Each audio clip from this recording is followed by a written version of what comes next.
नमस्कार दोस्तों, जय हिंद, वंदे मातरम। बहुत बहुत स्वागत करता हूं आज के इस वीडियो में। आप देख रहे हैं देववी और बात करेंगे गुजरात विधानसभा चुनाव के ओपिनियन पोल के बारे में और आने वाले विधानसभा चुनाव में कौन सी पार्टी वो होगी जो गुजरात में अपनी सरकार बनाएगी। देखा जाए तो गुजरात में कांग्रेस विशेष भाजपा होने वाले इन दो पार्टियों के अलावा किसी तीसरी पार्टी का दबदबा नहीं माना जाता है। दोस्तों, कुछ सीटों पर आम आदमी पार्टी भी अपना जलवा दिखा सकती है। कांटे की टक्कर देखने को मिलेगी, वो कांग्रेस विशेष भाजपा होने वाला है। दोस्तों, आपके हिसाब से इस बार गुजरात का सीएम कौन होगा और किस पार्टी से होगा? इतने लंबे सालों के इंतजार को कांग्रेस खत्म कर पाएगी, गुजरात में अपनी सरकार बना पाएगी? बीजेपी के अगर गढ़ की मैं बात करूं तो वो गुजरात माना जाता है। पिछले कई सालों से गुजरात में केवल बीजेपी की सरकार बनती आई है। 2017 के विधानसभा चुनाव में कांग्रेस ने अच्छा प्रदर्शन किया था और कहीं ना कहीं एक झलक दिखा दी कि आने वाले विधानसभा चुनाव में कांग्रेस अपनी सरकार बना सकती है। तो आपको बता दूं कि गुजरात में टोटल 182 विधानसभा सीटें और किसी भी पार्टी को सरकार बनाने के लिए 92 सीटों की आवश्यकता होती है। लेकिन 2017 के विधानसभा चुनाव में कांग्रेस को 77 सीटें मिली थी। कांग्रेस ने कांटे की टक्कर दी और कई विधानसभा सीटों में जो जीत का अंतर है वो भी मामूली रहा था। दोस्तों, देखा जाए तो धीरे धीरे कांग्रेस गुजरात में अपने ग्राफ को ऊंचा कर रही है, तो आने वाले विधानसभा चुनाव में इसका असर भी देखने को मिल सकता है। लेकिन बीजेपी को उसी के गढ़ में हराना इतना आसान नहीं होता है। दोस्तों, बीजेपी लगातार विधानसभा चुनाव में अच्छा प्रदर्शन करी है और खासकर गुजरात की बात को तो गुजरात में अभी हाल ही में पंचायत चुनाव भी हुए थे, उसमें पूरी तरह से कांग्रेस का सोपड़ा साफ कर दिया था। लेकिन पंचायत चुनाव, विधानसभा चुनाव और लोकसभा चुनाव में काफी बड़ा अंतर देखा जाता है। तो कहीं ना कहीं छोटे छोटे चुनाव से हम विधानसभा चुनाव का अनुमान नहीं लगा सकते हैं। ऐसी स्थिति बनाई जा रही है कि किसान आंदोलन का असर भी गुजरात के कुछ जिलों में देखने को मिल सकता है। तो इसका असर किन किन सीटों पर देखने को मिल सकता है, आइए दोस्तों इस ओपिनियन पोल में हम जानकारी ले लेते हैं। आपका ओपिनियन पोल भी मैं जानना चाहूंगा, आपके हिसाब से आने वाले विधानसभा चुनाव में यानी कि 2022 में जो विधानसभा चुनाव होने वाला है उसमें गुजरात में किसकी सरकार बनेगी? क्या इतने सालों से बीजेपी अपना जो गढ़ बचाती आ रही है उसी तरह से सिलसिला जारी रखेगा या कहीं ना कहीं इतने लंबे सालों के इंतजार को कांग्रेस खत्म करते हुए गुजरात में अपनी सरकार बना पाएगी? के करके सभी विधानसभा सीटों का जो ओपिनियन पोल है वो आपके सामने रखते हैं। सबसे पहले हम बात करेंगे अहमदाबाद की। तो आप देख सकते हैं कि अहमदाबाद में टोटल 21 सीटें, 21 में से बीजेपी के खाते में 11, कांग्रेस के खाते में 9, वहीं अदर के खाते में 1। दोस्तों, अहमदाबाद में बीजेपी का थोड़ा दबदबा माना जाता है। पिछले 2017 की बात करो तो 15 सीटें जीती, लेकिन कहीं ना कहीं इस बार थोड़ा ग्राफ नीचे आएगा और 11 सीटें बीजेपी को मिल सकती है। चलिए अमरेली की बात कर लेते हैं। 5 सीटों की 2 पर बीजेपी, 3 पर कांग्रेस, बाकी अदर 0। चलिए आनंद में 7 सीटें, 7 में से देखा जाए तो 3 सीटों पर बीजेपी, 3 सीटों पर कांग्रेस, इसके साथ ही 1 सीट अदर के खाते में जा सकती है। वहीं आगे बढ़ते हैं वीडियो में। अब हम बात कर लेते हैं अरावली की। दोस्तों, अरावली में टोटल 3 सीटें, 3 में से देखा जाए तो बीजेपी के खाते में 1, कांग्रेस के खाते में 2, अदर 0। आगे बात कर लेते हैं बनासकांठा की। दोस्तों, बनासकांठा में टोटल 9 विधानसभा सीटें, 9 में से आप देख सकते हैं कि 4 सीटों पर बीजेपी आ सकती है, इसके साथ ही 5 सीटों के साथ कांग्रेस यानी बीजेपी पर बढ़त बना लेगी। वहीं 9 सीटें दोनों पार्टियों के बीच रहने वाली हैं, अदर के खाते में कोई भी सीट नहीं जाएगी। चलिए भरूच की बात कर लेते हैं, जहाँ टोटल 5 सीटें, 5 में से देख सकते हैं कि 2 पर बीजेपी, 3 पर कांग्रेस। चलिए इसके बाद हम बात करेंगे भावनगर की। दोस्तों, भावनगर में आपको बता दूं कि टोटल विधानसभा की 7 सीटें, 7 में से देखा जाए तो 3 पर बीजेपी, 4 पर कांग्रेस आ सकती है, इसके अलावा अदर 0। चलिए ठीक है ना। भावनगर के बाद अब हम आगे बढ़ते हैं, बोटाद की बात कर लेते हैं। दोस्तों, बोटाद में टोटल 2 सीटें, 2 की मैं बात करूं तो दोनों पार्टियों के बीच रह सकती है, यानी कि 1 सीट कांग्रेस, 1 सीट बीजेपी।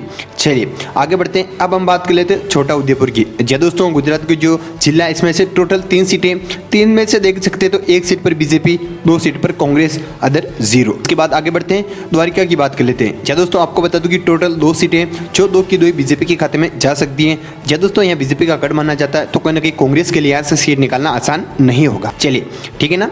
अब हम आगे बढ़ते हैं, दोहद की बात कर लेते हैं, जहाँ टोटल 6 सीटें, यहाँ पर कांटे की टक्कर देखने को मिलेगी। हमारा ओपिनियन पोल ये कहता है कि दोनों पार्टियों के खाते में 3-3 सीटें रह सकती है, इसके अलावा किसी भी पार्टी के खाते में कोई भी सीट नहीं जाएगी। गांधीनगर की बात कर लेते हैं। दोस्तों, यहाँ कांटे की टक्कर देखने को मिलेगी, लेकिन कहीं ना कहीं यहाँ बीजेपी का दबदबा माना जाता है। दोस्तों, देखा जाए तो यहाँ पर 5 में से 4 पर बीजेपी, 1 पर कांग्रेस, बाकी 0।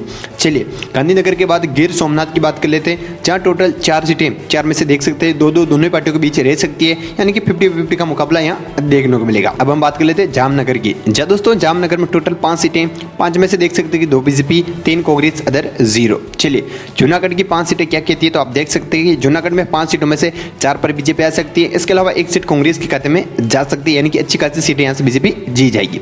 चलिए कच्छ की 6 सीटें क्या कहती है, तो कच्छ में टोटल 6 सीटों में से 1 पर बीजेपी, 4 पर कांग्रेस, 1 पर अदर, ठीक है ना। खेड़ा की बात कर लेते हैं, तो खेड़ा में टोटल 7 सीटें, 7 में से देख सकते हैं कि 3 पर बीजेपी, 4 पर कहीं ना कहीं कांग्रेस आ सकती है, यानी कि 1 सीट ज़्यादा कांग्रेस के खाते में जा सकती है, इसके अलावा अदर 0। खेड़ा के बाद महिसागर की बात कर लेते हैं, तो महिसागर में टोटल 2 सीटें, यानी कि 2 में से 1 दोनों पार्टियों के बीच रह सकती है, यानी कि 50-50 का मुकाबला यहाँ पर भी देखने को मिलेगा, 1 सीट दोनों पार्टियों के बीच चली जाएगी। अब हम महसाना की बात कर लेते हैं, जहाँ टोटल 7 सीटें, 7 में से देख सकते हैं कि 5 सीटें बीजेपी के खाते में यहाँ से जा सकती है। जी दोस्तों, आपको बता दूं कि ये बीजेपी का खास गढ़ माना जाता है। जी दोस्तों, 7 में से 5 उनके खाते में, 2 सीटें कहीं ना कहीं देखा जाए तो कांग्रेस के खाते में जा सकती है। 2017 के विधानसभा चुनाव में भी बीजेपी ने यहाँ से 6 सीटें जीती थी।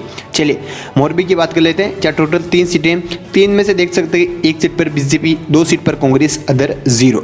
चलिए नर्मदा की बात कर लेते हैं। जी दोस्तों, नर्मदा में टोटल 2 सीटें जो कि बीजेपी के खाते में रह सकती हैं, यानी कि नर्मदा से बीजेपी कांग्रेस का क्लीन स्वीप करने वाली है। इसके साथ ही नवसारी की बात कर लेते हैं। जी दोस्तों, नवसारी में टोटल 4 सीटें, 4 में से आप देख सकते हैं कि 1 पर बीजेपी, 3 सीटों पर कांग्रेस यहाँ से रह सकती है, इनके कांग्रेस कहीं ना कहीं बीजेपी पर बढ़त यहाँ से बना लेगी।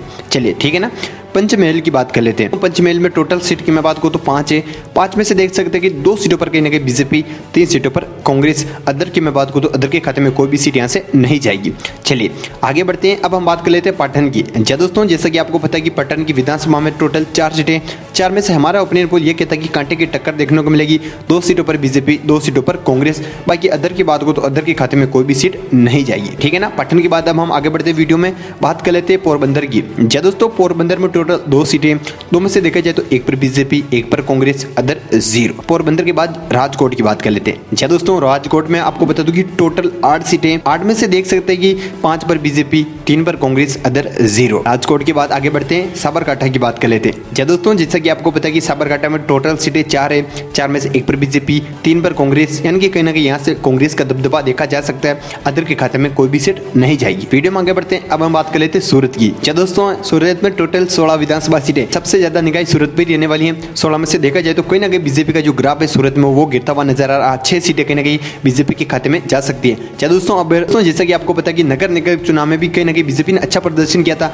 लेकिन सूरत में कहीं ना कहीं थोड़ा सा उनका प्रदर्शन फीका रहा था, जिसकी वजह से 16 में से 6 पर बीजेपी, 8 पर कांग्रेस, अदर के खाते में 2 सीटें जा सकती हैं। क्या दोस्तों, आम आदमी पार्टी ने भी नगर निगम चुनाव में सूरत में अच्छी खासी सीटें जीती थी, तो कहीं ना कहीं अदर के खाते में भी 2 सीटें जा सकती है। चलिए ठीक है ना। सुरेंद्र नगर की बात कर लेते हैं। क्या दोस्तों, सुरेंद्र नगर में टोटल 5 सीटें, 5 में से देख सकते हैं कि 1 पर बीजेपी, 4 पर कांग्रेस, अदर की बात को तो अदर 0। चलिए सुरेंद्र नगर के बाद तापी की बात कर लेते हैं। तो तापी में 2 सीटें जो कि 2 की 2 ही कांग्रेस के खाते में रह सकती हैं, बीजेपी का यहाँ से खाता नहीं खुलेगा, नहीं अदर का खुलेगा। डांग की बात कर लेते हैं, 1 सीटें जो कि कहीं ना कहीं कांग्रेस के खाते में रह सकती है हमारे ओपिनियन पोल के हिसाब से। चलिए वडोदरा की 10 सीटें क्या कहती है। क्या दोस्तों, वडोदरा की 10 सीटों का ओपिनियन पोल आपके सामने, 4 पर बीजेपी, 5 पर कांग्रेस, 1 पर अदर।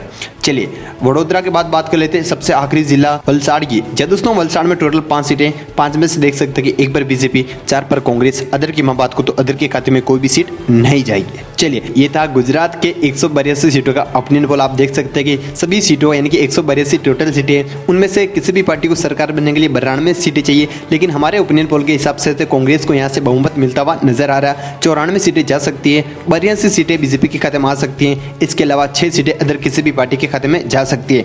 जब दोस्तों दोनों ही पार्टियों के बीच कांटे की टक्कर देखने को मिलेगी, 1-2 सीट इधर उधर हो सकती है, वरना हमारा ओपिनियन पोल कहीं ना कहीं सटीक बैठ सकता है। जब दोस्तों पिछले मुकाबले 2017 की बात को तो जहां मोदी लहर थी, उसके बावजूद भी कहीं ना कहीं कांग्रेस ने 77 सीटें जीती थी, तो देखा जाए तो इस बार भी कहीं ना कहीं कांग्रेस अच्छा प्रदर्शन करते हुए सत्ता में आ सकती है। हमारा ओपिनियन पोल एक अनुमान था, हमारे हिसाब से कहीं ना कहीं हमारा अनुमान के हिसाब से 94 सीटें कहीं ना कहीं बीजेपी कांग्रेस को मिल सकती है, इसके अलावा 82 सीटें बीजेपी के खाते में जाने वाली है। जरूर कमेंट करके बताइए कि ये ओपिनियन पोल कितना सटीक है।